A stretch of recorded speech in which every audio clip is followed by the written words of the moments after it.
Yo, let's talk about the split jerk.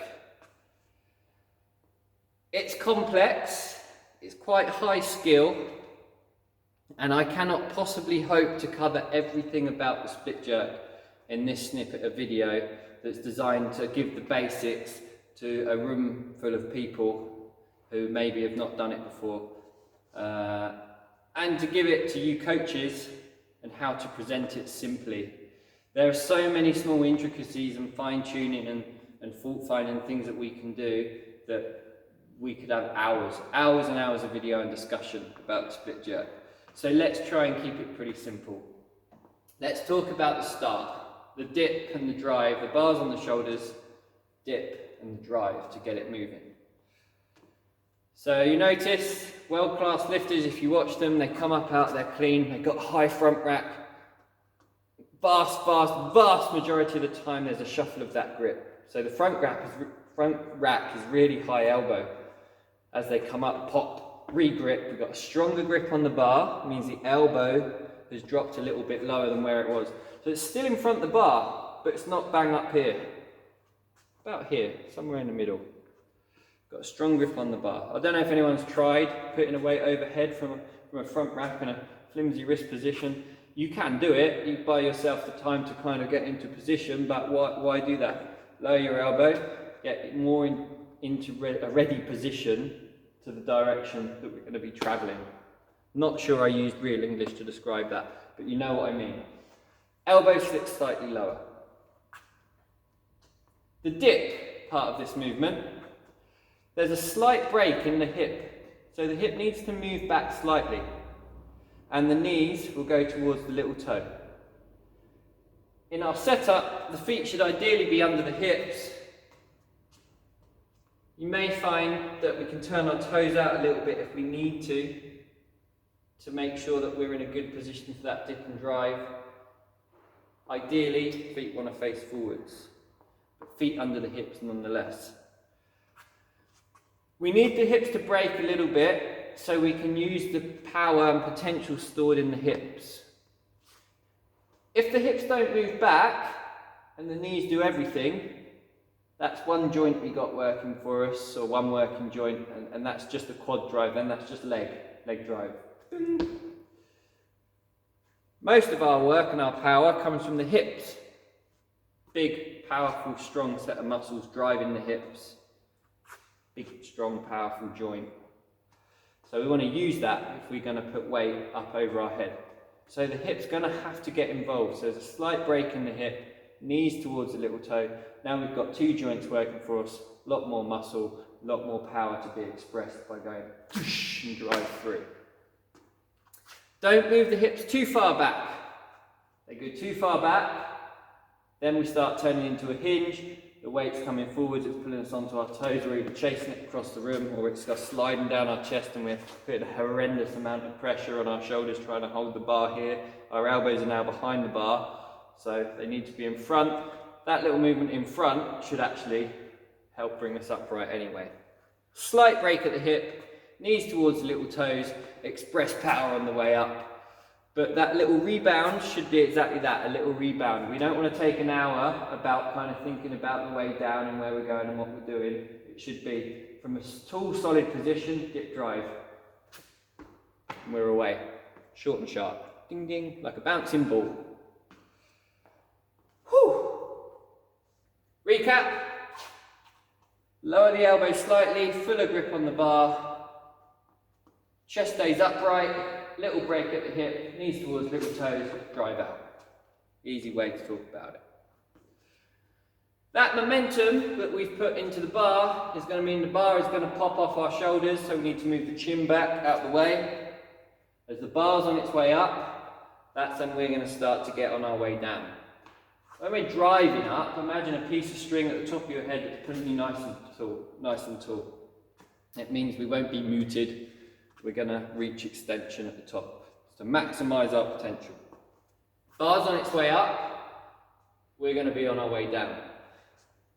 Where we get to on our way down, a split position, we want the front foot to move as far forwards as the back foot moves backwards. They've moved the same distance, just in opposite directions. The same thing will happen left and right as well. So we're not splitting on a tightrope. We don't want to land on a tightrope. We're going to have to move left, we're going to have to move right. And now I've got a much wider base and much more secure and ready to receive weight. So we want to land in that split position.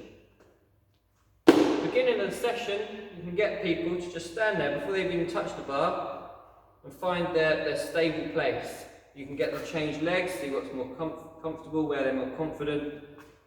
Even split front and back, even split left and right.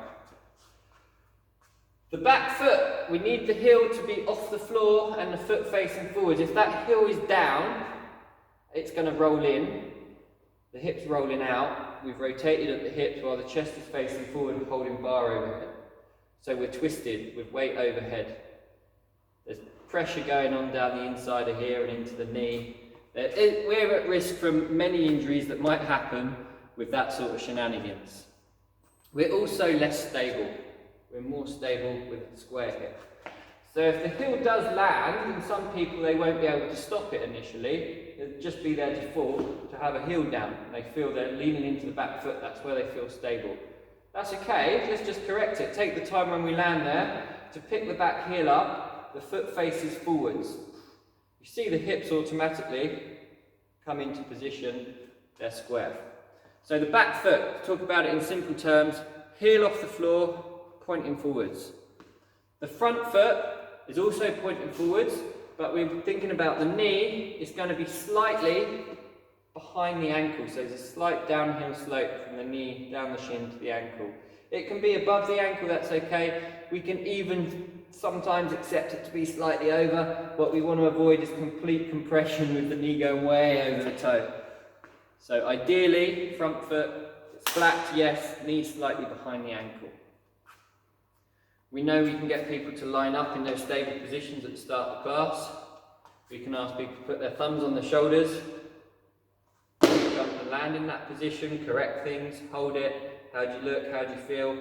Okay, find some consistency in your landings, and then we can start to introduce pipes and bars to that movement. So we don't really want hang time. We're not trying to get the feet off the floor so we can have about an hour to get our feet in the right place and go, hey! And land in here. Very performing arts, very impressive, not for weightlifting unfortunately. So it's more of a shuffle.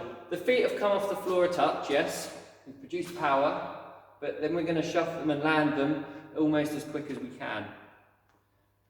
The elbow locking out underneath the bar should happen at the same time as your feet lock out into the floor. Don't lock out, they land into the floor. That noise of the feet landing is the noise of the elbows locking out. If that happens at different times, your feet hit and then you lock out, and then your feet hit, you cause a bit of distortion and it'll wobble around overhead. If you can get that timing right, they land together, that distortion doesn't happen. So that's why that's important. An element of timing to this skill, and that is it. So simplify it. All that information, put it to one side. What do we want to do? Elbows slightly in front of the bar. Feet under hips. A slight break at the hip as the knee goes towards the little toe. Big leg drive, or you can call it a jump. The bar starts to lift while we push ourselves down underneath the bar into a split position. Front knee, slightly behind or above the ankle.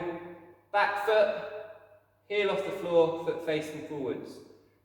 Elbows locked out. The front foot will come halfway back, shuffle it, slide it. Back foot will come and join in, stand tall. That's where our rep finishes.